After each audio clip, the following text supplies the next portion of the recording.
Hospital हो, कहीं भी हो, उसको पूछते क्या कि करणी माता गया हूँ मैं करणी माता गया हूँ। तो ये करणी माता का प्रांगण है।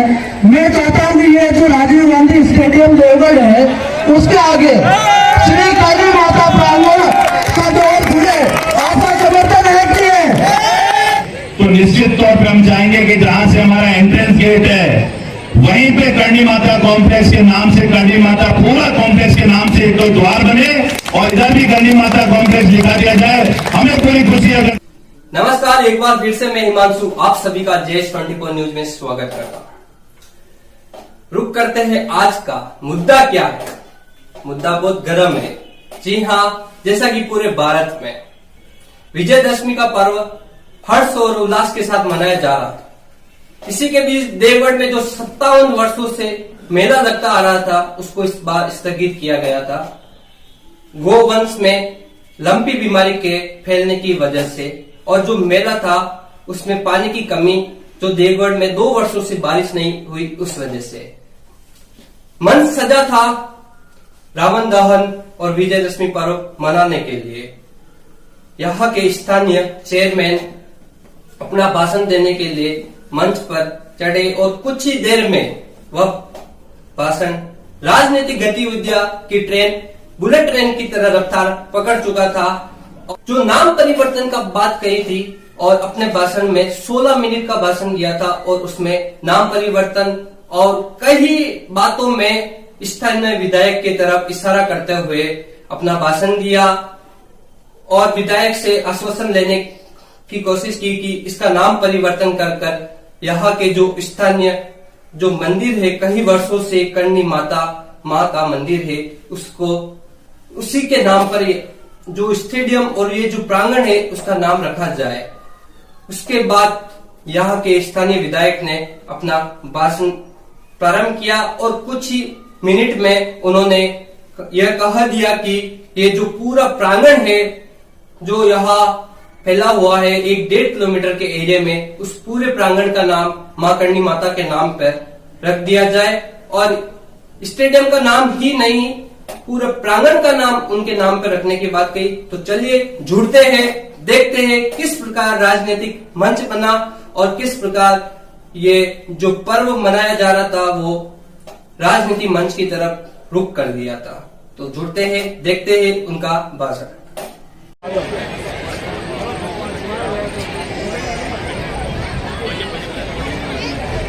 आज दशहरे के महापर्व पर इस देवगढ़ नगर के मां करणी की धरा पर मां करणी के प्रांगण में इस उत्सव को जो मनाने जा रहे हैं, एक बार इस पूरे मां करणी के प्रांगण में उपस्थित देवगढ़ के संपूर्ण जनमानस से मैं आह्वान करता हूं और उनसे निवेदन करता हूं कि एक बार जोरदार जयकारा लगाए। बोलो भगवान जय श्री राम, जय श्री राम, जय श्री राम, जय श्री राम, जय श्री राम, जय श्री राम। आज दशहरे के उत्सव में उपस्थित मंचासीन हमारे क्षेत्र के विधायक महोदय सुदर्शन सिंह जी रावत साहब, साथ ही इस उपखंड के उपखंड अधिकारी माननीय सीपी साहब वर्मा जी, भीम व्रत के डिप्टी साहब, तहसीलदार साहब, नगर पालिका मंडल देवगढ़ के उपाध्यक्ष भाई प्रदीप सिंह जी चौहान साहब, हमारे पंचायत समिति देवगढ़ के प्रधान प्रतिनिधि कुलदीप सिंह जी पाल और यहाँ विराजमान भगवान श्री राम, भगवान श्री लक्ष्मण जी और इस धरती पे श्रेष्ठतम सेवक का जो उदाहरण भगवान श्री राम के सेवक के रूप में प्रस्तुत किया, ऐसे हमारे बजरंगबली महाराज और समस्त पार्षदगण साथी, आज जो महापर्व है वो अधर्म पर धर्म की विजय, असत्य पर सत्य की विजय, बुराई पर अच्छाई की जीत, इनके प्रतीकों के रूप में हम इस पर्व को मनाते हैं। और मैं इस महान पर्व के लिए आप सभी को अपनी ओर से शुभकामनाएं प्रेषित करता हूं। हालांकि रावण दशानन भगवान श्री राम के समयकालीन एक गणना में उनको ब्राह्मणत्व प्राप्त था, शिव भक्त थे, बहुत विद्वान और सारी चीजों में निपुण, बलशाली, लेकिन उस समय राक्षस राज था और कहीं कहीं उस राक्षस वृत्ति में उसके प्रभाव के चलते और अहंकार के चलते राक्षस वृत्ति से वो मां सीता का हरण कर बैठे और उसी अनुरूप उनको एक बुराई का प्रतीक मान लिया गया। हम प्रतिवर्ष रावण दहन करते हैं, लेकिन मित्रों आज के जमाने में मैं एक बात कहना चाहता हूं कि जब मां सीता का हरण हुआ तो रावण को साधु का वेश बनाना पड़ा। उस समय की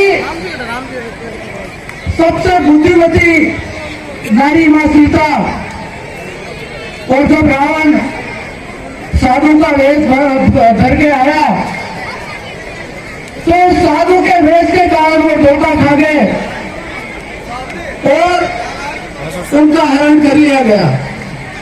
वर्तमान में ऐसे कई कलियुगी रावण है, चाहे वो आतंकवाद हो, चाहे वो भ्रष्टाचार हो, चाहे समाज में व्याप्त बुराइयां हो, लेकिन रावण आज भी कलियुगी रावण जिंदा है और बार बार वो अपने चेहरे के ऊपर नकाब चढ़ाकर उस चेहरे को, असली चेहरे को छिपाकर, जिस तरह रावण ने अपना असली चेहरा छिपाया और साधु का वेश बनाया, उसी ढंग से आज का कलियुगी रावण अपने असली चेहरे के पीछे नकाब चढ़ाकर जो आतंकवाद और विभिन्न बुराइयों के रूप में आता है।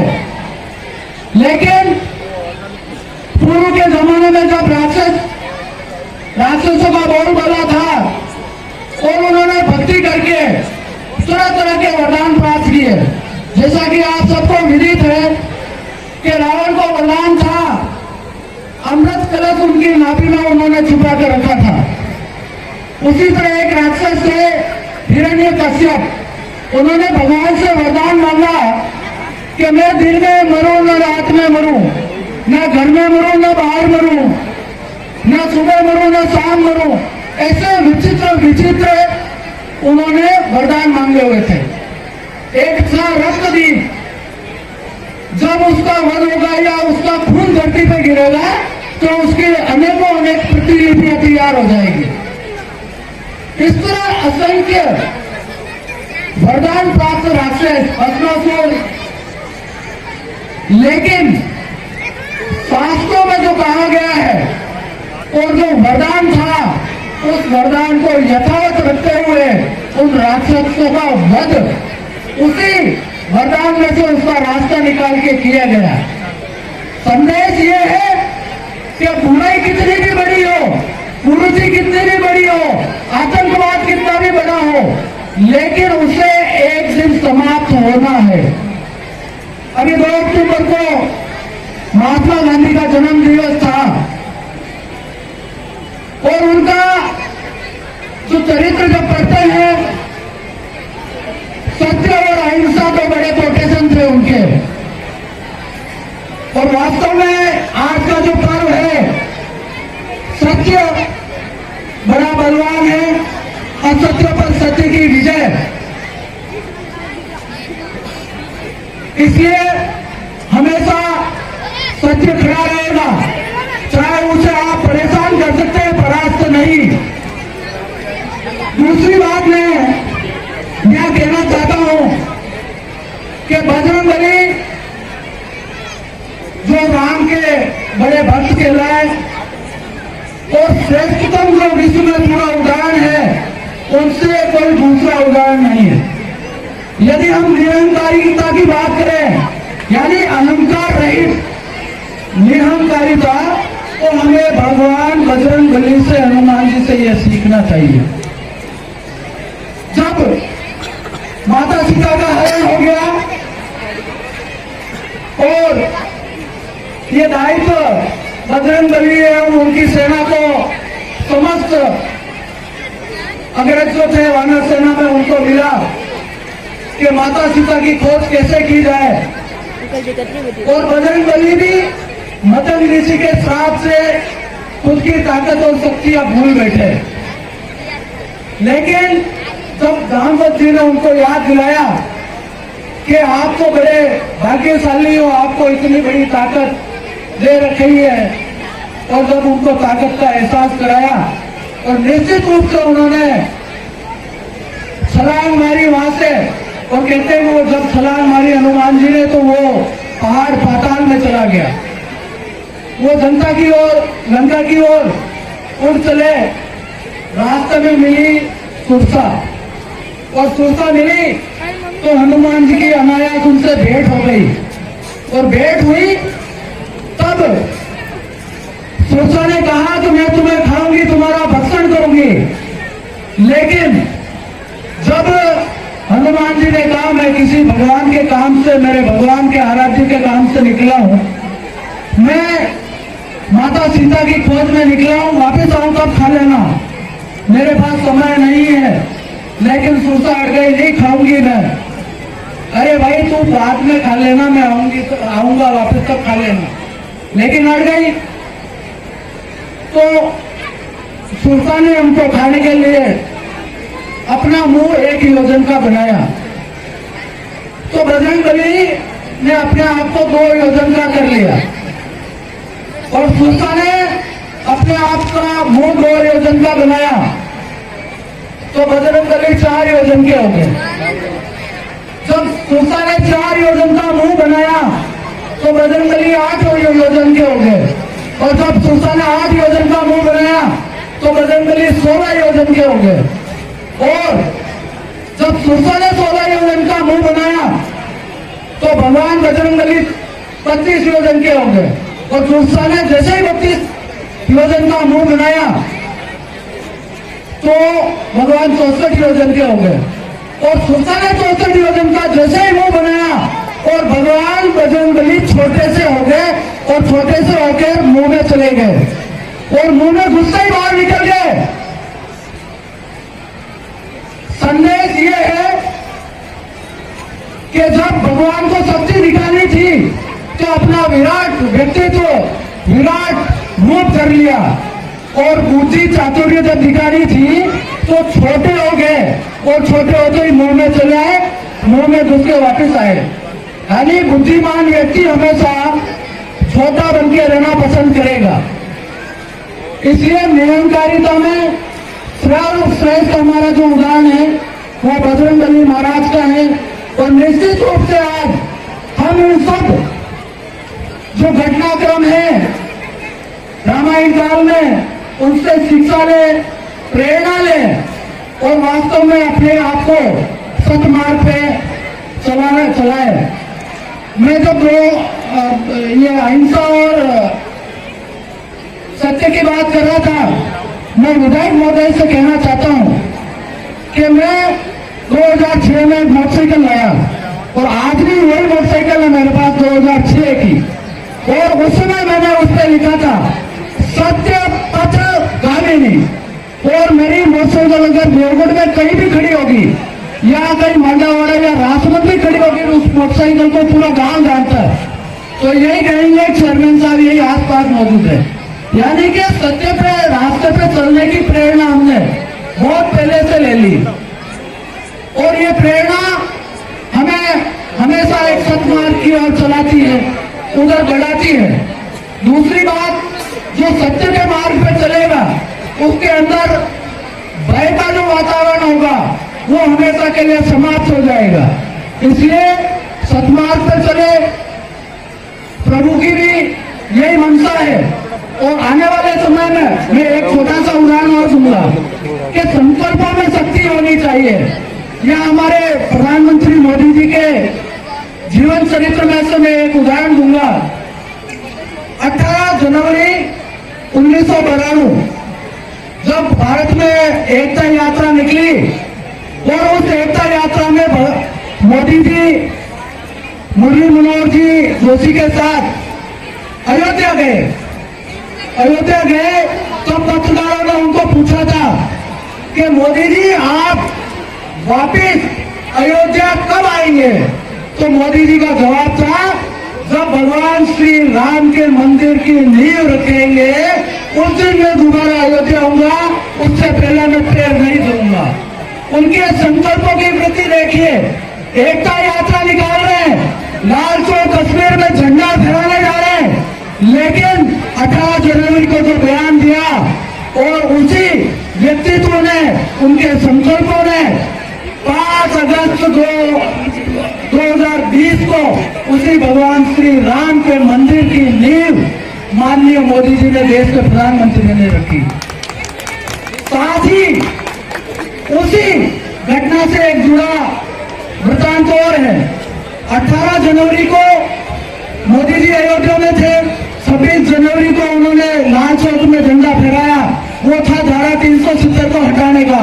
उनके संकल्पों की वृद्धि देखिए, वो भी उन्होंने हटा के रखा। मैं एक बार मां करनी के दरबार में खड़े हैं, मैं सबसे निवेदन करूंगा मां करनी के नाम का एक बार जोरदार जयकारा लगाओ। मैं समस्त जनता से आपका समर्थन चाहता हूं। मां करनी की, मां करनी की। अब मैं अंतिम निवेदन हमारे एमएलए साहब से करूंगा कि ये जो प्रांगण है एमएलए साहब, वह मुख्य सड़क से लेके चाहे वो सीएचसी हो, चाहे ये स्टेडियम वाला प्रांगण हो, चाहे हाई स्कूल हो, चाहे वो बास्केटबॉल ग्राउंड हो, पूरा प्रांगण श्री काली माता के प्रांगण के नाम से जानते हैं। चाहे कोई भी बच्चा जो बचपन में यहाँ आएगा, वो चाहे यहाँ हो, हॉस्पिटल हो, कहीं भी हो, उसको पूछते कहा कि करणी माता क्यों हूं मैं करणी माता क्यों? तो ये करणी माता का प्रांगण है। मैं चाहता हूं कि ये जो राजीव गांधी स्टेडियम देवगढ़ है उसके आगे श्री काली माता प्रांगण का दौर खुले। आपका समर्थन है कि श्री काली माता प्रांगण इस शब्द के आगे श्री राजीव गांधी स्टेडियम देवगढ़ श्री काली माता प्रांगण, ये और सब जुड़े। आपका समर्थन है तो कल ये नाम लिखा लिया जाएगा। धन्यवाद। जय हिंद, जय भारत। अंतिम बात मैं एमएलए साहब से कहूंगा कि आपका स्नेह और आशीर्वाद देवगढ़ पर बना रहे, क्योंकि मैंने अपने शब्दों में कभी मैंने ये कहा था एमएलए साहब आपका पसीना गिराओगे, हमारा खून गिरेगा। यदि आप इसी स्टेज से मैंने देवगढ़ के नाते बच्चा बनकर आपसे विकास की कामना की थी।